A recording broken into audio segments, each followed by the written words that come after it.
चला आरतीला सुरुवात करूया। दादा, हे संबळ तुमचे व्याही वाजणार की आणखी कोण? नाही नाही, काही झालं तरी संबळ मीच वाजवणार आहे।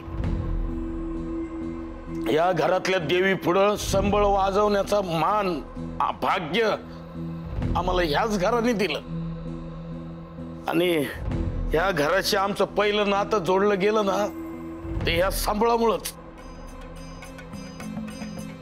आणि ते तसंच कायम राहील। बोला आई राजा। आई राजा उध उध सदानंदाचा उध उध।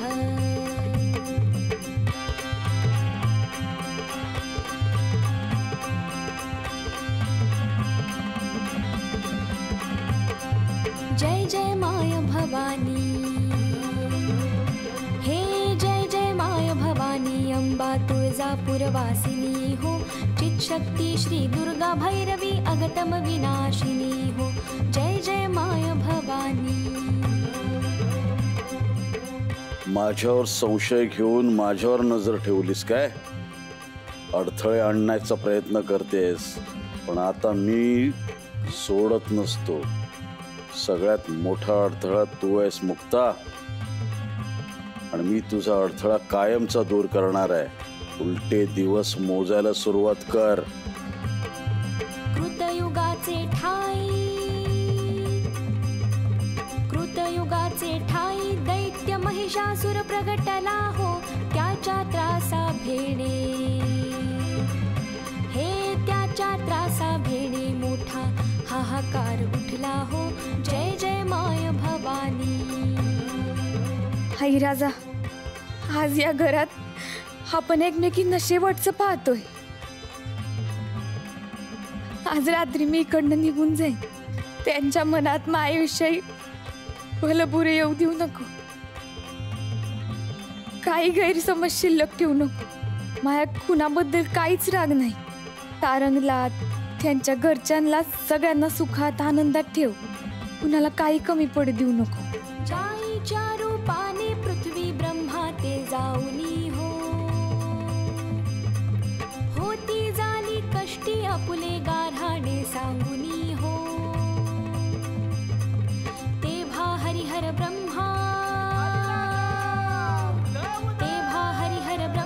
आले तुझ लागी शरण हो, जय जय माय भवानी, अंबा तुळजापूरवासिनी हो, चित्शक्ती श्री दुर्गा भैरवी अगतम विनाशिनी हो, जय जय माय भवानी, जय जय माय भवानी हो, जय जय माय भवानी। आई राजा।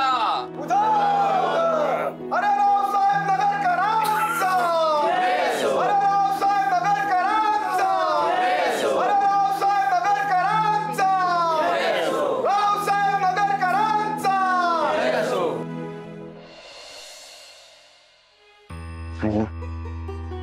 अण्णा, मला तुमचा खूप अभिमान वाटतो। मागे सुद्धा तुम्ही आजारी होतात आणि किती छान संबळ वाजवलात, तो सगळ्यांसमोर दटून उभे राहिला, आणि आज सुद्धा तुम्हाला काहीच त्रास झाला नाही। माझी देवी आई जवळ इतकीच प्रार्थना आहे, तुम्ही पूर्णपणे लवकर बरे व्हावे।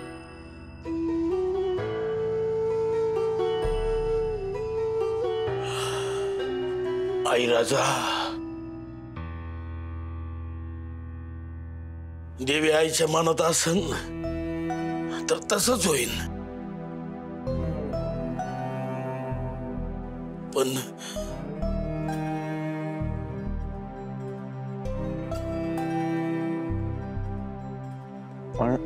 पण काय अण्णा? मुक्ताची काळजी वाटते। ती या घरात जे सहन करत जगते तसंच पुढं पण होत राहणार का?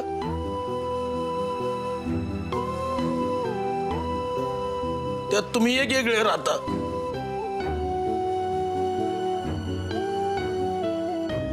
तिला असंच खोरडत अपमान झेलत जगावं लागणार का?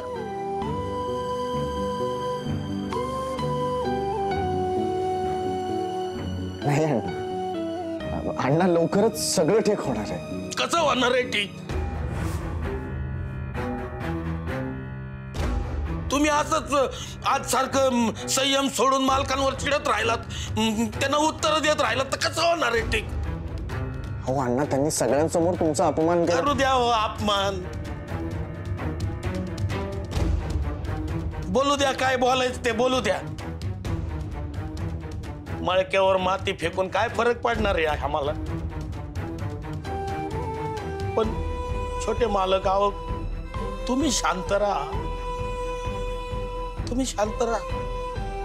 छोटे मालक हे बघा, रागाचा पाय हा संयमाच्या पायापेक्षा उंच असतोय, तोल जायला येळ लागत नाही.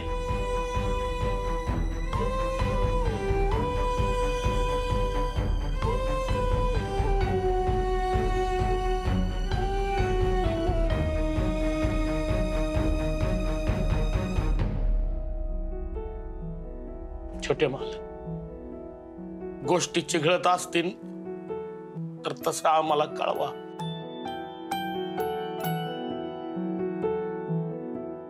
ती पोरगी अशी आहे ना, मेली तरी सांगणार नाही.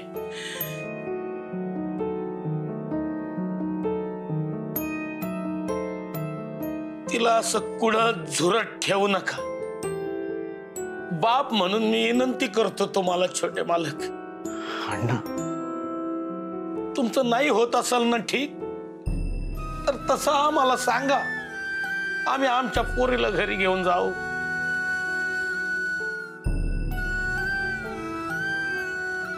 आमच्या मुक्तीने आयुष्यभर लय सोसलंय हो, लय सोसलंय.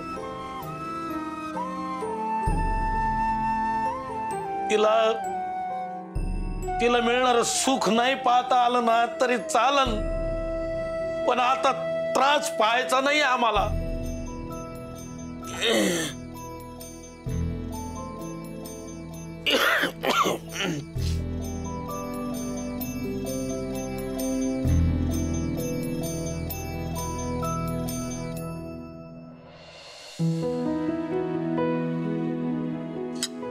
जाग झालाय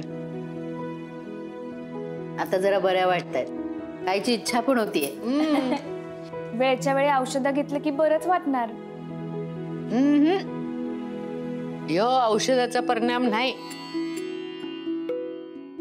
त्यामाग तुमचं प्रेम आहे. अगं, आज किती दिवसांनी देवीची आरती या वैजंतीनं काय गायली. समज दुखणं कुठलं कुठं पळून गेलं. एका माणसाच्या हट्टापायी देवी आईला परक करून टाकलं या लोकांनी. ही काय खोलीतनं बाहेर येईना आणि बाकीच्या एका बी महामायेला आरती येईना.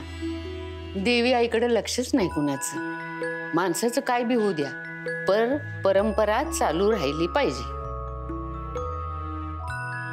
अगं वैजंती, तू खोलीत बंद असताना बी या मुक्तानं काय छान घर सांभाळलं सांगू.